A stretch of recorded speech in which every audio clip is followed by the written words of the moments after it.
Assalamualaikum warahmatullahi wabarakatuh. Murid-murid tahun 3, sila buka buku fiqh syahadah kamu. Lihat pada muka surat 23, tajuk yang ketujuh, iaitu beriman kepada hari akhirat. Jadi hari akhirat ni dalam arti kata lain adalah hari kiamat. Okey. Firman Allah SWT di dalam surah Ali Imran ayat 185 yang berbunyi, A'udzubillahi minasyaitonir rajim. Kullu nafsin dha'iqatul maut wa innama tuwaffawna ujurakum yawmal qiyamah. Maksudnya, tiap-tiap yang bernyawa akan merasai mati, dan bahawasanya pada hari kiamat sahajalah akan disempurnakan balasan kamu.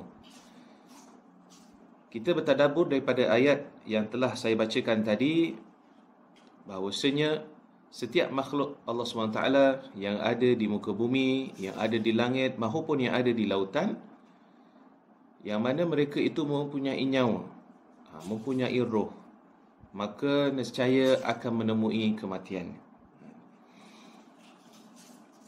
Jadi tajuk pelajaran kita beriman pada hari akhirat adalah berkaitan dengan keimanan dan kepercayaan kita dengan satu hari yang mana hari itu telah pun dirahsiakan tarikhnya.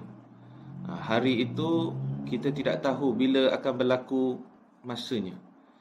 Tetapi Allah SWT telah memberitahu akan tanda-tanda, dan Nabi SAW juga telah bersabda di dalam banyak hadis menceritakan tentang tanda-tanda hari kiamat itu.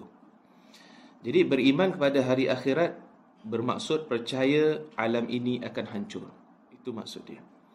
Kemudian manusia akan dibangkitkan semula dari kubur, dihimpun di padang mahsyar untuk dihisap, serta ditentukan kesudahannya sama ada syurga ataupun neraka.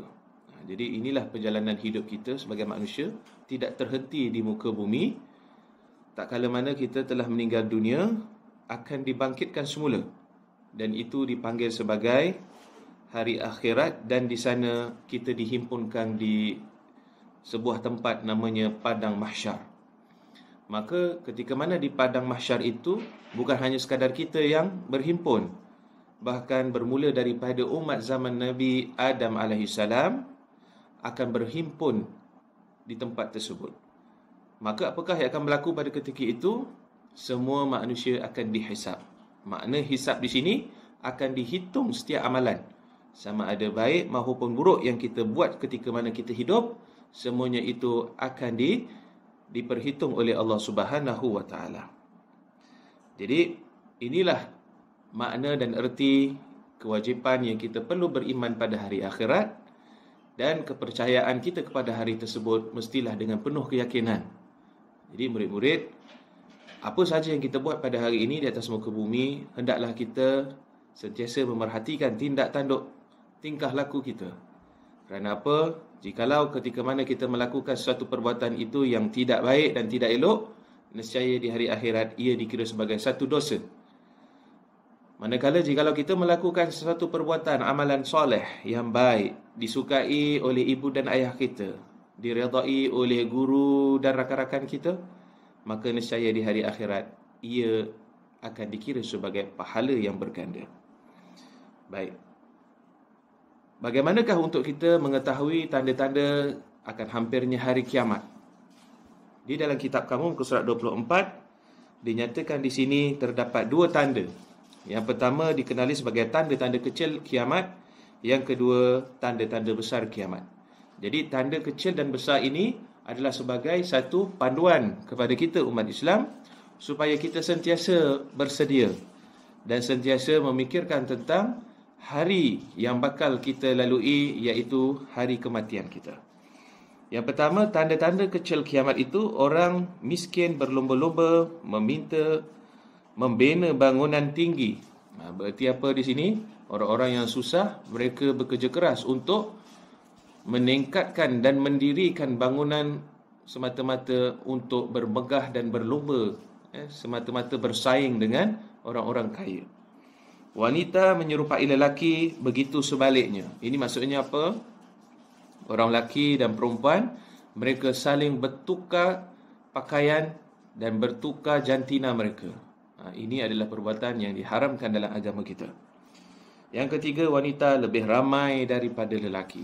Populasi wanita, perempuan itu melebihi daripada populasi orang lelaki.